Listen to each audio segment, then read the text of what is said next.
कहा गया है। तो इनेलो अध्यक्ष अभय सिंह चौटाला फतेहाबाद के अनाज मंडी पहुंचे थे, जहां पर उन्होंने किसानों को हो रही परेशानियों को लेकर के चर्चा की।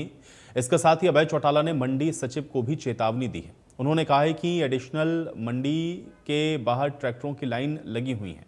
उन्होंने मंडी सचिव अमित रोहिल्ला को फोन करके कहा कि वापसी में मुझे सिरसा जाना है, अगर उस टाइम ट्रैक्टर्स की लाइन दिखी तो फिर पूरे दिन कान पकड़वाकर मंडी के आगे रखूंगा। इसके बाद माइक पर बोलते हुए उन्होंने मंडी सचिव को बुलाया।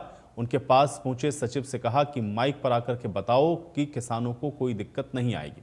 इसके बाद सचिव से सबको अपना फोन नंबर बताने को भी कहा। इस पर सचिव ने माइक पर अपना फोन नंबर भी बोला।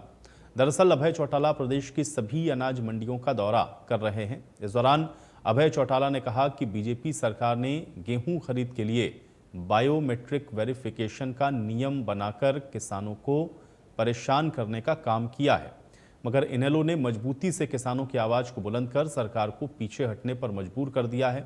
इनेलो के संघर्ष की बदौलत ही सरकार ने नियमों में ढील दी है। अभय सिंह चौटाला ने कहा कि हम लगातार मंडियों का दौरा कर रहे हैं और यही कारण है कि सरकार कुछ हद तक किसानों की सुनवाई कर रही है। अभय सिंह चौटाला ने कहा कि बायोमेट्रिक प्रणाली के चलते किसान लगातार परेशान हो रहा है। जैसे मंडियों में किसान के सामने परेशानी है, उनको ठीक करने की बजाय परेशानी बढ़े, इसके लिए हैरानी की बात थी। अभी जब मैं आपके फतेहाबाद आ रहा था, जो एडिशनल मंडी बाहर बनी हुई है, वहाँ सैकड़ों ट्रैक्टर जो लाइन में लगे हुए खड़े थे। मैंने गाड़ी रोकी, पूछा क्या बात होगी, क्यों खड़े हो? बोले जी गेट बंद कर रखा है। क्यों कर रखा है? बोले जी हमारे पास कर्मचारी नहीं है। तो कर्मचारी नहीं है फिर ऐसे निर्णय क्यों लिए? तो मैंने जब आकर के सेक्रेटरी से बात करी तब जाकर के गेट खुला। ये तो अगर हम मंडियों में नहीं जाएं तो फिर मान के चलो किसान के सामने और बहुत बड़ी परेशानी आ जाएगी। ये तो हमने केंद्र बनाए जगह जगह किसान के अंदर। आज इसलिए किसान को फिर भी थोड़ी सी राहत है, अदरवाइज इन्होंने तो कमजोर करने में कोई कसर नहीं छोड़ी। अब आखिरी पड़ाव पे है किसान की फसल।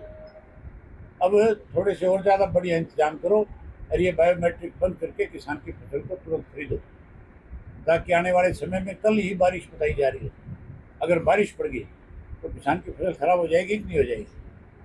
हैरानी की बात है, यहाँ 5 लाख क्विंटल गेहूँ आ गई। सरकार ने कहा है कि हमने 3 लाख क्विंटल खरीदी, 4 लाख क्विंटल खरीदी।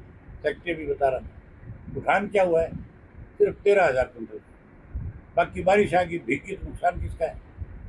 फिर किसान के मुँह में डाल देंगे, उसकी पेमेंट रोक लेंगे कि तेरी फसल जो है भीगी, इसकी वजह से मॉइस्चर आ गया, उसको कम पैसा देंगे।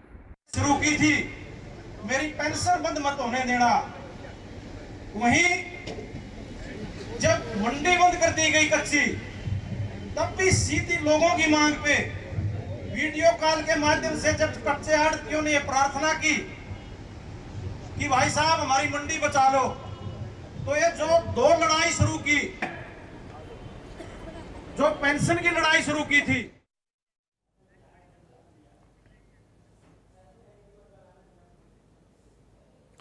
फतेहाबाद से खबर है, जहां बीबीएमबी को लेकर के अभय चौटाला की ओर से बयान आया है। नियुक्तियों के नियमों में बदलाव हुआ है। अभय चौटाला ने यह बयान दिया है, केंद्र ने 13 अप्रैल को अधिसूचना जारी की और इस निर्णय के खिलाफ इनेलो राज्यपाल से मुलाकात करेगी। इस निर्णय का हम विरोध करते हैं, अभय चौटाला की ओर से ये बयान दिया गया। तो अभय सिंह चौटाला के द्वारा भाखड़ा ब्यास मैनेजमेंट बोर्ड में नियुक्ति के नियम में बदलाव का मुद्दा उठाया गया। अभय सिंह ने यह कहा कि केंद्र ने भाखड़ा ब्यास मैनेजमेंट बोर्ड यानी कि बीबीएमबी में 2 अहम पदों पर नियुक्ति के नियमों में बदलाव कर दिया है। केंद्र सरकार ने 13 अप्रैल को अधिसूचना जारी की, जिसमें बीबीएमबी में मेंबर इरिगेशन और मेंबर पावर की नियुक्ति को लेकर के बदलाव किया गया है। पहले मेंबर इरिगेशन हरियाणा से और मेंबर पावर पंजाब से लगाए जाते थे।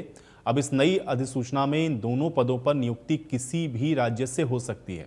इस निर्णय के खिलाफ वो पार्टी की तरफ से राज्यपाल से मिलेंगे और इस निर्णय का विरोध करेंगे।